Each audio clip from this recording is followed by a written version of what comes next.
नमस्कार बंधुरा welcome to बितानशा moments चले एसेছে नतून एकटी लंग भिडियो और सेई भिडियोटीते तोमादेर सबाइके अनेक अनेक स्वागत और भालोबासा। भिडियोटा तो देखेई बुझते पारछो एटा होच्छे विजय दशमीर दिनेर भिडियो लंग भिडियो और एई भिडियोते थाकছে प्रथम थेके शेष पर्यन्त आमरा विजय दशमीते की करेछि सबकिछु। भिडियोटा आशा करी भालो लागबे, जदि भालो लागे लाइक कमेंट करते भुलो ना। तो सारा दिन तो खूब बृष्टि पड़छिलो, तार माझे नाना व्यस्तता सारा दिनेर व्यस्ततार परे बिकेल बेला बेरिये पड़ेछिलाम माके बरण करार उद्देश्ये। तार आगे रेडी हये बरके प्रणाम करे नियेछिलाम। तो देखो तारपर बड़ आमाके एकटु सिঁদুর परिয়ে दिल और विजय दशमी प्रणामेर टाका दिल, सेटा तो तोमरा देखतेई पारले। जाওয়ার पथे काछेर दोकान थेके निये नियेछिलाम किछु मिष्टि, शेषबारेर मतो माके एकटु बरण करे नेब और मिष्टि मुख करिয়ে देब। शेषबारेर मतो এবছরের शेषबार, तोमरा आबार भेबो ना उल्टो पाल्टा किछु। तारपर गिये पौঁছালাম पिसिर बाड़ीते। एखानकार सामनेर पुजो मण्डपेई माके बरण करब भेबेछिलाम, ताई ठीक मतो रेडी हये चले एसेछिलाम। शाखेर गन्ध उलुध्वनि माने सब मिलिए एक अपूर्व परिवेश, सुंदर। ठीक है, ठाकुमा पिसी और बड़मशाइके निये एसेछिलाम पुजोर मण्डपे। बड़ तो क्यामेरा धरे आछे, ताके तोमरा देखतेई पाबे ना, हयतो एकटुखानिर जोन्नो देखतेई पाबे। तो एखाने एसे तखन एखाने मात्र माके बरण करा शुरू हयेछे। एई जे आमार बर देखतेई पाচ্ছো पिसिर पाशे दाঁড়িয়ে আছে। आमी माके बरण करे निচ্ছিলাম আর এখানে পিসি আমাকে প্রত্যেকটা নিয়ম বলে দিচ্ছিল, সেই মতোই আমি মাকে বরণ করছিলাম। মাকে বরণ করে মনটা কেমন যেন ভারী হয়ে গেল। জানি মা আবার আসবেন, তবুও বিদায়ের কষ্টটা থেকেই যায় যেন মনে। বিদায় শেষে মাকে প্রণাম করে মিষ্টিমুখ করিয়ে একসঙ্গে সবাই বললাম আসছে বছর আবার হবে। বিদায়ের সেই মুহূর্তটা যতই আবেগগমন হোক, মনের ভেতরে কোথাও একটা আশার আলো জ্বলে ওঠে। আবার মা আসবেন, আবার এই আনন্দ ফিরে আসবে।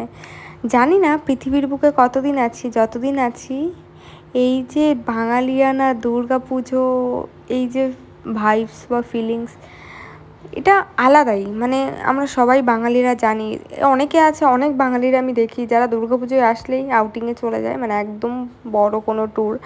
জানি না তারা কি করে বাঙালি, মানে বাঙালির মানে বাঙালি হলে মনে প্রাণে বাঙালি হলে তো এটা মন থেকে আসেই না যে দুর্গা পুজোর সময় বাইরে চলে যাব।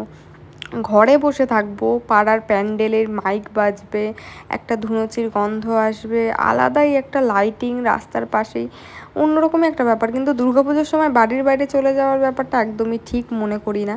তো দেখো মাকে বরণ করার পর এখানে আমার একজনের সাথে দেখা হয়েছিল, এর নাম হচ্ছে মানি, আমাদের রিলেটিভের মধ্যেই পড়ে। তো ও তো সিঁদুর পরবেই না, ওকে একটুখানি সন্দেশ দিয়ে একটা ফোঁটা দিলাম সিঁদুরের। আর এখানে জেঠির সাথে দেখা হয়ে গেছিলো, মানে মানির মা, তার সাথেও কিছুক্ষণ বেশ গল্প করে নিয়েছিলাম। তারপরে চলে আসলাম পিসির ঘরে। এখানে এসে কিছুক্ষণ বসে আড্ডা মেরে সবাই মিলে একটু ছোটোখাটো কোল্ড ড্রিঙ্কস খেয়ে বাড়িতে এসে ড্রেস চেঞ্জ করে নিলাম। দেখতে পুরো ভূতের মতো লাগছিলো, দেখতেই পাচ্ছ। নর্মালি একটা ড্রেস পরে নিলাম গরমের মধ্যে আর বেরিয়ে পড়লাম। চলো কোথায় যাচ্ছি তোমাদের সাথেও শেয়ার করব।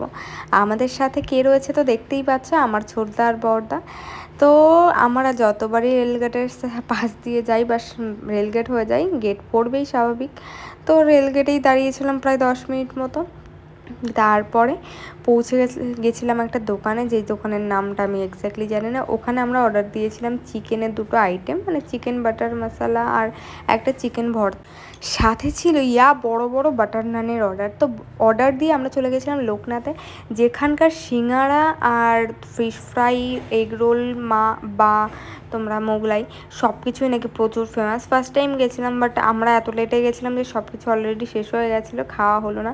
তারপরে তার থেকেও বেশি ফেমাস হচ্ছে স্পাইসি। এখানে চলে এসেছিলাম, আর এখানে তো প্রচণ্ড ভিড়। একটা অর্ডার দিলে সেখানে ওদের রেডি করতে 40 ঘন্টা লেগে, মানে 40 মিনিট 1 ঘন্টা লেগেই যায়। তো যাই হোক, কোনোভাবে সাহস করে অর্ডার দিলাম দই বড়া, যেটা আমি আমার লাইফে ফার্স্ট টাইম ট্রাই করেছি। হ্যাঁ জানি অনেকেই বিশ্বাস করতে পারবে না, বাট আমি ফার্স্ট টাইম, অনেক শুনেছি বাট আমার কোনো দিনই ট্রাই করা হয়নি। তাই বড় বললো চলো দই বড়াই খাওয়া যাক আজকে। তো দাদারা বললো ঠিক আছে। তো দই বড়া ফার্স্ট টাইম খেয়ে খুবই ভালো লেগেছিলো, খুবই টেস্টি। আর আমরা অর্ডার দিয়েছিলাম যেখান থেকে এই যে বললাম যে চিকেন ভর্তা, বাটার নান।